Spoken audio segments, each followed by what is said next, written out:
Hello दोस्तों, good morning, नमस्कार। आप सबका स्वागत है एक बार फिर से आपके अपने यूट्यूब चैनल एक नई शुरुआत पर। कल के वीडियो में हमने चर्चा की थी कर्सन काव्य धारा से संबंधित कवियों की। आज हम एक नया टॉपिक लेंगे, रीतिकालीन काव्य धारा। रीतिकालीन का समय माना जाता है 1650 से 1850 ईस्वी। शुक्ल जी ने रीतिकाल का समय माना है 1700 से 1900 विक्रम संवत। शुक्ल जी ने रीतिकाल को उत्तर मध्यकाल कहा था तथा ईस्वी में माना था 1643 से 1843। ऊपर तो बात हुई थी विक्रम संवत की और ये है ईस्वी। तो विक्रम संवत तो है 1700 से 1900 और ईस्वी माना है 1643 से 1843।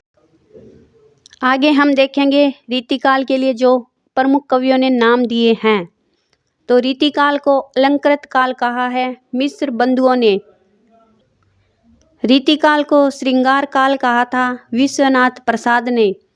रीतिकाल को रीतिकाल कहा था आचार्य रामचंद्र शुक्ल जी ने।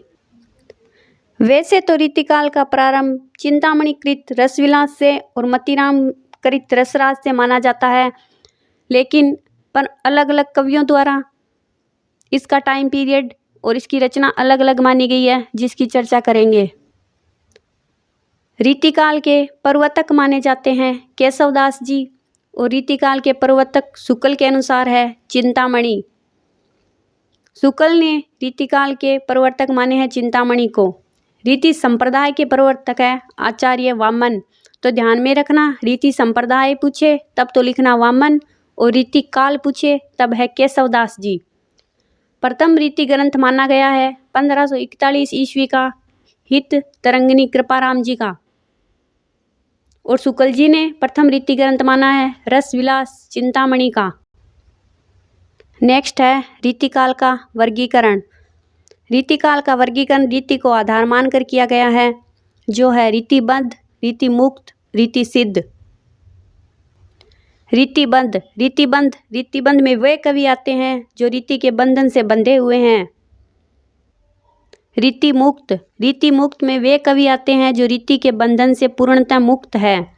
और रीति सिद्ध तीसरे वर्ग के वे कवि आते हैं जिन्होंने रीति ग्रंथ नहीं लिखे किंतु रीति की उन्हें भली भांति जानकारी थी।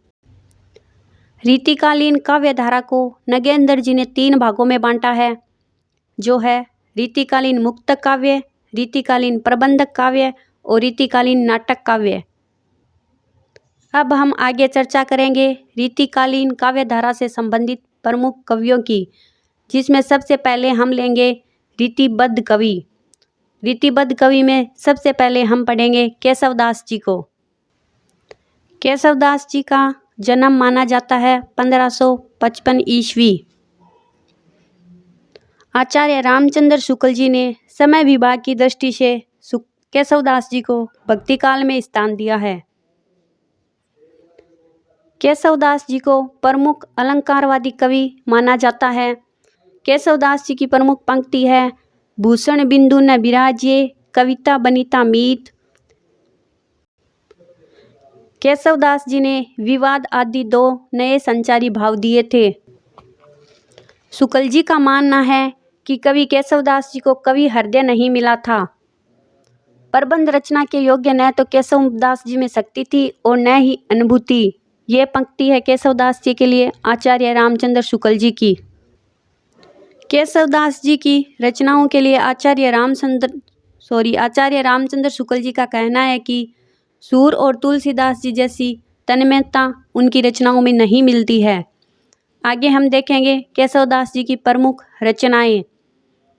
तो देखिए, रसिक प्रिया 1591 ईस्वी में मानी जाती है और इसके 16 भाग माने जाते हैं। रामचंद्रिका 1601 में और रामकथा पर यह महाकाव्य है।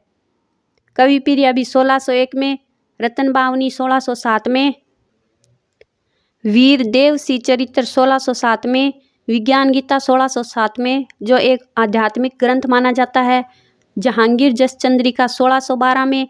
इसके अलावा है नखशिख छंदमाला। विज्ञान गीता को छंदों का अजायबघर कहा था राम स्वरूप चतुर्वेदी जी ने। इसके अलावा देखें तो केशवदास जी को कठिन काव्य का प्रेत कहा था आचार्य रामचंद्र शुक्ल जी ने।